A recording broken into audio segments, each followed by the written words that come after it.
Going to get to one of our lockdown stories in just a couple of moments, and I've been asking you to get in touch for the last few weeks, and we're trying to do one every single day where people get a chance to tell their story of lockdown and how it's affected them. Now, whether you've been through horrific, mental health or physical health problems, missed not being able to visit a loved one who's been in tragically is often dying in hospital, whether COVID or not, whether you've lost your business, lost your job, been on furlough, coping with the kids at home, dealing with children who are autistic. We've had so many different stories, just trying to just keep a business afloat. People who've had their weddings cancelled. Weddings currently illegal. And it's not like you can't have a big party. You can't get married right now unless there are very exceptional circumstances. So many people's lives put on hold. And we know about the toll of COVID, and we know about the toll on the families who've lost loved ones, and we know about the toll on the NHS staff who are battling in those COVID wards. And those stories are being told across the media. I just don't think we're hearing enough about what is really happening to people being affected by lockdown, bearing in mind millions upon millions of people are affected by the lockdown policy. As we start easing out, and it's a very slow easing out, I think more of these are going to become apparent. Hopefully there'll be some more hope today, but bearing in mind we're looking at some businesses not going back until June, it's a very slow process. But if you want to get in touch to tell your lockdown story, whatever it is, whatever aspect of your life that you've been finding it hard, do get in touch. The email address is breakfast@talkradio.co.uk. That's breakfast@talkradio.co.uk. Well, let's talk now to Joel, who lives in Portsmouth and runs his own recruitment company. Good morning to you, Joel. Good morning, Julia. Really appreciate it. Very well. Thank you very much indeed for. I say very well. I think we're all struggling at the moment, even those who've got a very good deal in life. But you're 39 years old. You've got your own company. You've got married with 2 kids. On paper, you're doing all right, aren't you? Well, so my friends keep telling me on paper I should be grateful for everything I have and privileged with what I have, and I am. But in the same breath, I feel like I've lost everything that made me what I am. I'd just like to quickly say thank you to you guys for voicing my opinion and sharing the way I feel. Thanks for getting in touch. That's all I can say. We need people to tell their own stories. Well, you say you lost everything that you are. What do you mean? Well, I just feel like I've been broken by this lockdown and the implications of it. My company has suffered for 5-6 months. Last night I had zero income. Last year, zero income due to lockdowns globally.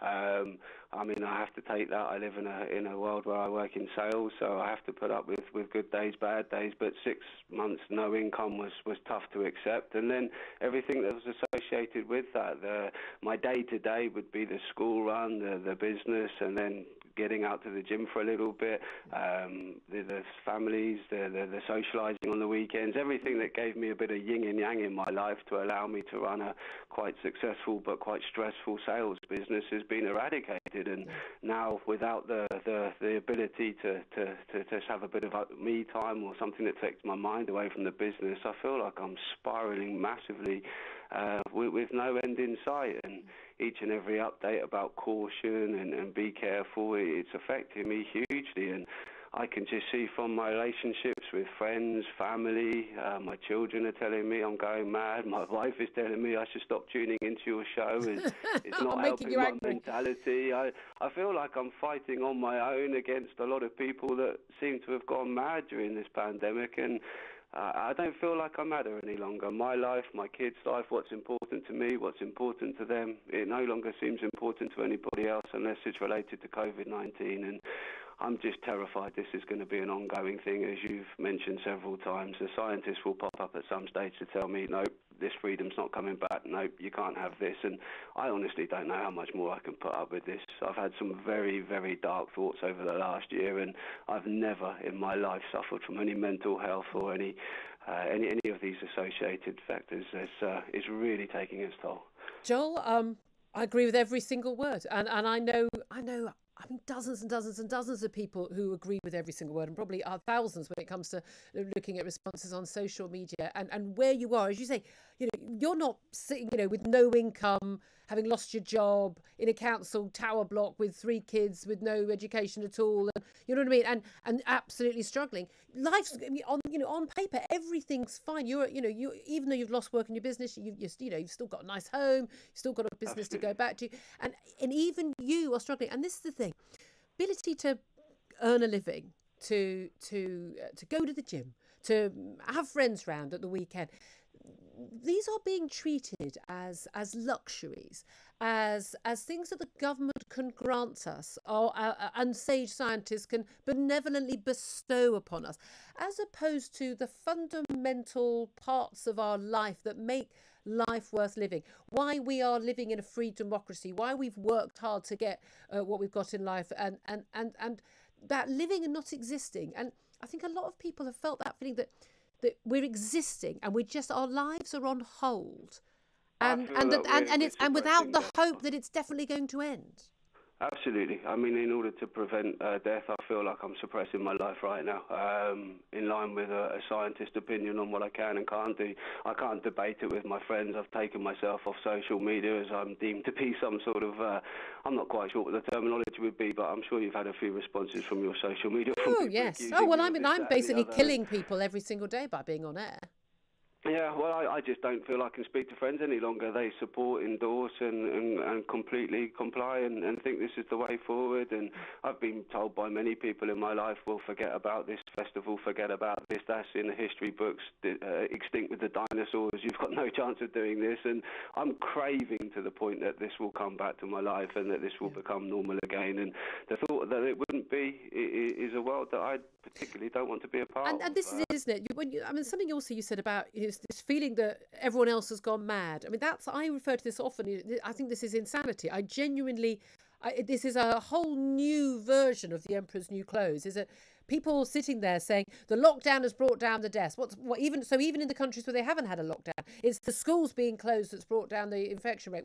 So even in France, where the schools have been open the whole time, the abject refusal by so many who support lockdown as a policy, as a concept, to look at the actual facts and to say, well, hold on a minute. If lockdown is achieving something, one could possibly justify. I would still argue, actually, since the emergency last March and April, it's not been justified and the costs are still too great. But the evidence is increasingly clear that it doesn't achieve anything. Other than that, you can sort of understand, well, okay, the rollout of the vaccine. But even there, it's like, well, the people who are most at risk, could they not have shielded for the last... I mean, my parents were shielding for the last few months, waiting for their vaccine. Well, I don't see why my daughter can't go to school or your children can't go to school while those people over 70 are shielding. Well, that makes perfect sense to me, but to most of my friends, that's a crazy strategy, and I can't even debate it with them. I'm starting to resent some of them and really starting to not want them in my future, and that applies to family members as well. I'm with you.